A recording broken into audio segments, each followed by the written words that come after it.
Yo, yo, yo! Welcome back. As always, your boy, Stephen Moustaris. And it's such a weird feeling for me on this fight week. It's supposed to be amazing. It's supposed to be exciting. It's supposed to be Dustin Poirier's final fight, his retirement match.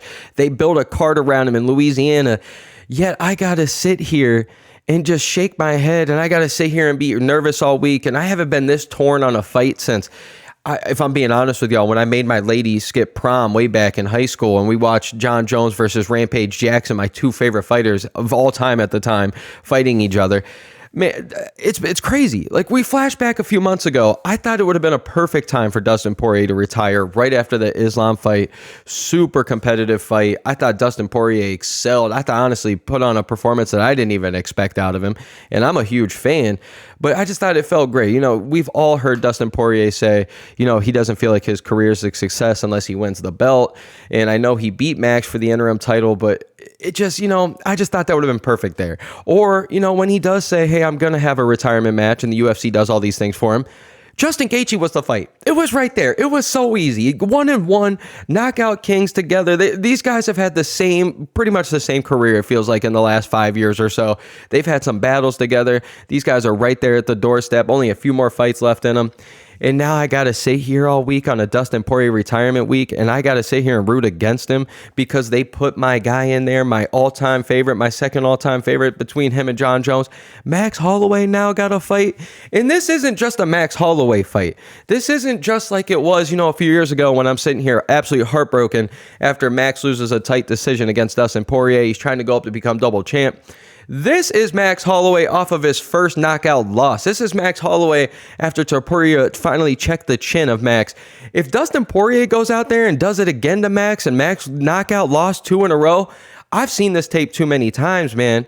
I refuse to watch Max Holloway turn into Chuck Liddell. I refuse. I don't want to watch. I don't want to see him turn into BJ Penn. I don't want to see him turn into any of these guys that lose their chin and get knocked out just off of the wind, even though they have years and years and years and years of just footage of them taking the best shots. I can't handle it, man. As an MMA fan, this is like one of the greatest retirements I've ever seen. When's the last time you saw a non-champion, and maybe never a champion if you don't count the interim champ? Like, when's the last time you saw him get a BMF champ? Sure, whatever. Don't even put that in there. When's the last time you saw somebody about to retire that's not a champion get a whole entire card built around him? When's the last time you saw him, you know, treat the way that they treat him? Robbie Lawler probably had more of an incredible career than Dustin Poirier. This man had to fight Nico Price on a prelim fight. Like, dude, this is incredible for Dustin Poirier.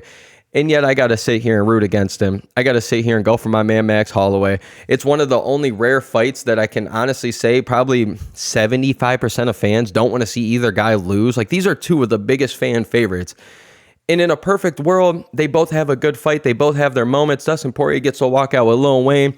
He gets to, you know, have the retirement, put the gloves down at the end of the day, have his wife, have his family come in. And I prefer that to be on a loss, just because Max Holloway is going to continue to go, and he could still maybe fight for a title. He can still maybe do some things in his career.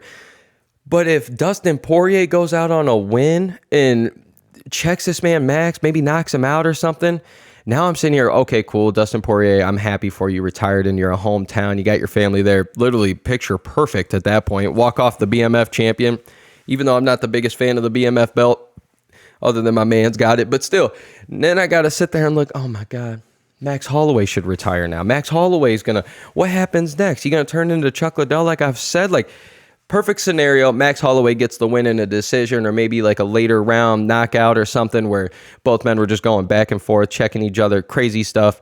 And still Dustin Poirier gets to keep his head high, gets to go out on top, gets to start doing the steroids he said he wants to do, start finally living up to that 190, 200-pound man like he is, and start living the life. But man, the UFC is doing nothing for our guys out here.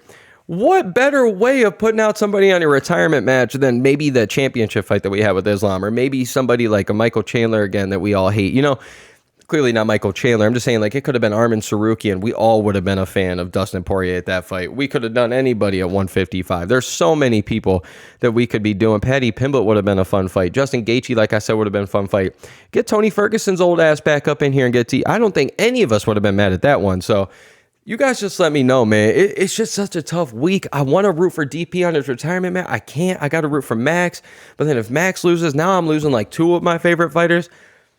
I don't know what to do, man. But you guys let me know. It's always your boy, Steven Moustaris. Let's go, baby.